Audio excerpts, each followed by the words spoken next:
Alright folks, I wanted to show you what my decisions were for this week in CAPSim. This happens to be the very first week, and this is my first page. These are my decisions for R&D, research and development. We first started off with 6.4 and 13.6, or similar to that, with about 21,000 MTBFs if I remember right.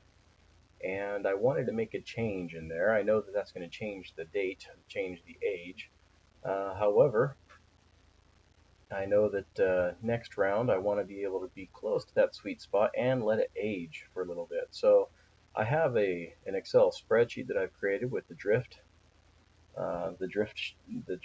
on the age and the size and performance for each year that goes by. I've also, if you notice, I've also created a second product called Amoeba. Now I'm just making fun because it's a small thing, but it's Amoeba, being a performance 8.2, size 11.8, and the MTBFs is 17,500. Now, why did I do that? That is going to be the leading edge in May of 2019, which is basically the middle of next round. Um, no one else will be able to compete unless they put it in the exact same spot, and it's going to cost me a little bit now, but it's going to be brand new. It's going to be the hot item of next round. So let me go ahead and show you the marketing technique I got here. Usually accounts receivable is about 30 days, accounts payable is 30 days. I've left accounts payable alone just so I can afford to do some of the things I want to do this round, but accounts receivable I've jumped up to 35. Why? I jumped it up to 35 because it's going to create demand. It's going to create demand where other companies are not going to create demand. Most likely, the other companies I'm competing against won't even touch accounts receivable this round. The next round, I'm going to increase it even more and more and more. By the time I get to the final rounds, it'll probably be somewhere between 45 and 60 days. That creates demand for the products that I'm putting out, which allows me to gain market share. Market share is how much of the whole market I control with my products. So that's important to have that. That's what allows me to be very profitable later on. Now I've kept the price at $35. It's right at the top. Now why did I keep it at 35? If I lowered it, I would have a benchmark prediction. That's this number here that would increase. Let's say, for instance, let's bump this down to 34 bucks. Let's see what it would say. We go from 13.45 to 14.13. So basically, we gain 60 more sales. Well, I think I'm going to do that on my own. So let's go ahead and bump that back up. The difference is also about $1.4 million in revenue based on my forecast of selling at least 1,405 products. Now, I believe that I'm going to stock out or come really close to stocking out on this. But I put it at 1405 just so that I can have kind of like a minimal expectation of what's going to take place. So I put my promo budget at 1850, my sales budget at 1850. That's actually pretty high on the first round. Typically, I've seen people put it between 1,300 and 1,500, 1.5 million and 1.3 million. So I'm putting it at 1.8 million for both of those. I want to come out of the gate running, basically. That's going to give me a huge benchmark prediction here of 1,300, which is actually about how many I should sell just based on the increase in the market between last year and this year. Everyone sold 1,200 units last year, and for the low tech, they're going to increase 10%, the high tech 20%, which should put me about 1345 just as my normal sales number. I forecast at 1405. I think with my increased accounts receivable and my promo and sales budget, I should hit that. I'll probably stock out. So let's take a look at the next one, our production and HR. Now this round, I could bump this up to 1,600, but when I've done this in the past, I sold about 1580, or I've created 1580 and I sold about 1550. So I want to kind of leave it right here at the 1550. I don't care if I sell out this first round at 1550. That's going to do a lot of really good things for me. That's fine. But what it does in the meantime is I lower my labor cost by not having as many made, and my material cost, well, that's adjusted through my research and development. My total unit cost at 2662, that will change over time. If you look down here below, I've added 50 as my capacity. Why would I do 50? Well, each round, the low tech, Able is going to be a low tech product. Each round it increases 10%. So what I want to do is I want to have 10% capacity increase. Well, 1600 is the most I can do now using a first shift and second shift. Adding 50 gives me another 100. It's not quite 10%, it's about 8%, but that's going to give me an edge. Now on the other side, I also have Amoeba, my brand new product that will come out next year. I want to give it some capacity, and that's why it's a little give and take. Otherwise, I'd give Able probably 100 extra capacity this round. But Amoeba is going to be a high-tech product. It's going to be right at the leading edge as soon as it comes out. So I want to be able to create as many of those as possible. So by giving myself a 400 capacity, I'm going to give myself the ability to create probably about 300 to 500 because it's coming out in the middle of the year or earlier on in the year.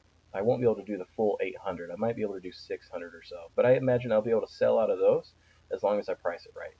So I do capacity of 400 here at the automation for the high tech. I want my high tech to be upgraded as quickly as possible.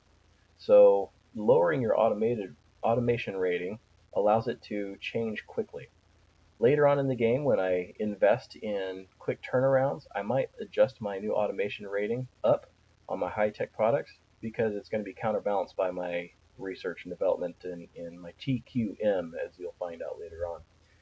Here in Able, I bumped up my automation to 3.6, so that's a 20% increase. I did that because it's my low-tech product. It doesn't have to change a whole lot, and that's going to affect my material cost and my labor cost. Not my material cost. It's going to affect my labor cost much later on. 3.6 is pretty low for now, but this is only the first round. You'll notice here on my investment, I have invested almost every single dollar I could into my physical plant. And that's because later on it's going to drop down my cost on my people. Over here on the right, it says I had 250 people hired last year. This year I'm going to need 301 people. And let's see, some of these things. Biggest thing you want to look for here is turnover rate. You want to keep that low. That lowers our cost, but first round, nothing you can do about it. We're going to be hiring 83 people because we have our production pretty high. So I'm going to incur $83,000 in costs, which is a big whoop-de-doo. All right, so here's my net margin, $8.38 per product sold. There's my labor, and there's my material cost. And Amoeba, well, we're just creating everything, so it's going to be all cost this time, and that's all right. Let's go over to finance. Now the game is really keen on borrowing money.